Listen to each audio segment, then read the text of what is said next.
వచ్చే ఎన్నికల్లో టీడీపీ కూటమిదే విజయం. ప్రజలందరూ చంద్రబాబు పాలననే కోరుకుంటున్నారు. రాష్ట్రంలో అభివృద్ధి ఎక్కడుంది? రాజధానిపై క్లారిటీ లేదు. వైసీపీ ఎమ్మెల్యేలు కూడా నిరుత్సాహంగా ఉన్నారట. వచ్చే ఎన్నికల్లో ఫ్యాన్ పార్టీ గెలుపు అంత ఈజీ కాదు. ఇవి ఏపీలో వినిపించే పుకార్లు, కొందరు ఇతర పార్టీ కార్యకర్తల మాటలు. అయితే ఇటీవల ఏలూరులో జరిగిన సిద్ధం సభలో జగన్ ప్రసంగం వింటే మైండ్ బ్లాంక్ అయ్యిందంటే నిజం. అసలు ఆ కాన్ఫిడెన్స్, ఆ కమిట్మెంట్ అర్థం కాలేదంటే నమ్మండి. వచ్చే ఎన్నికల్లో వైసీపీని గెలిపించే ఓటర్లు ఎవరెవరో, జగన్ పాలనలో ఆకట్టుకున్న అంశాలేంటో డిస్కస్ చేద్దాం ఇప్పుడు. కేవలం ₹9కే డేటా సైన్స్ యూజింగ్ పైథాన్. ఇప్పుడే brainovision.in లో రిజిస్టర్ అవ్వండి. నా 57 నెలల పాలనలో 124 సార్లు బటన్ నొక్కి నేరుగా లబ్ధిదారుల ఖాతాల్లో డబ్బు వేశాను. 124 సార్లు నేను బటన్ నొక్కి 2,55,000 కోట్లు డీబీటీ ద్వారా పేద కుటుంబాలకు అందించాను అన్నారు జగన్. 124 సార్లు బటన్ నొక్కిన తన కోసం 2 సార్లు ఈవీఎంపై బటన్ నొక్కి ఓటు వేయరా అంటూ అడిగారు. నిజంగా తన పాలనలో లబ్ధి పొందితే ఇంటింటికి వెళ్లి ప్రచారం చేయండి అన్నారు. గతంలో చంద్రబాబు సీఎంగా ఉన్నప్పుడు ప్రజల ఖాతాల్లో ఎంత డబ్బు పడింది, నా పాలనలో ఎంత డబ్బు వచ్చింది బేరీజు వేసుకుని చెప్పండి అంటూ ప్రశ్నించారు. ఆసరా, చేయూత, విద్యా దీవెన, అమ్మ ఒడి వంటి పథకాలు ప్రవేశపెట్టి డబ్బులు అందించింది జగన్ ప్రభుత్వం. ఫిబ్రవరి 16 నుంచి లబ్ధిదారుల ఖాతాల్లోకి వైఎస్ఆర్ చేయూత నిధులు జమ చేయడానికి వైసీపీ ప్రభుత్వం సిద్ధమైంది.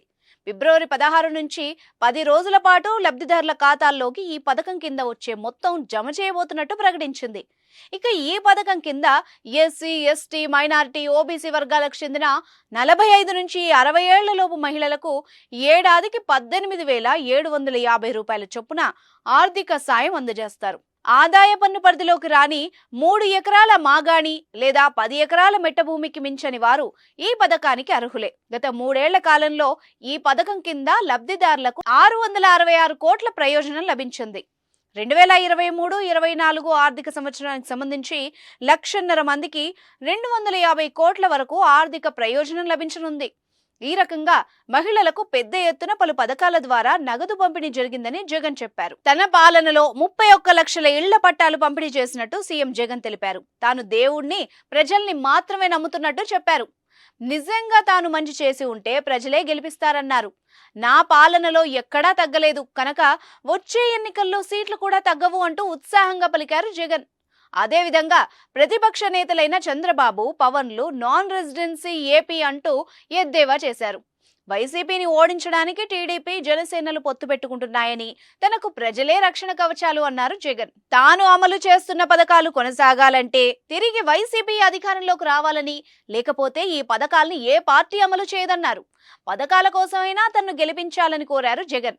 తన మేనిఫెస్టోలో 99% హామీలు అమలు చేశామని, విశ్వసనీయతకు తమ మేనిఫెస్టో రుజువు అన్నారు.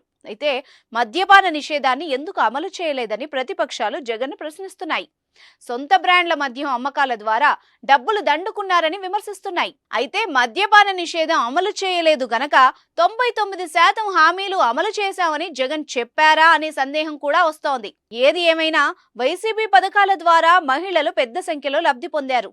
వాళ్లంతా గంపగుత్తుగా ఓట్లు వేస్తే తిరిగి అధికారం రావడం ఖాయమని జగన్ భావిస్తున్నట్టు స్పష్టంగా తెలుస్తోంది. మద్యపాన నిషేధం చేయకపోవడం, రాష్ట్రంలో సరైన రోడ్లు వేయలేదన్న విమర్శలు వచ్చినప్పటికీ వాటన్నింటినీ పక్కన పెట్టి ఎక్కువగా మహిళా ఓటర్లు ఫ్యాన్ పార్టీకి పట్టం కడతారనేది జగన్ నమ్మకంగా తెలుస్తోంది. మరి చూద్దాం, త్వరలో జరిగే సార్వత్రిక ఎన్నికల్లో జగన్ ధీమా ఏ స్థాయిలో విజయాన్ని అందిస్తుందో.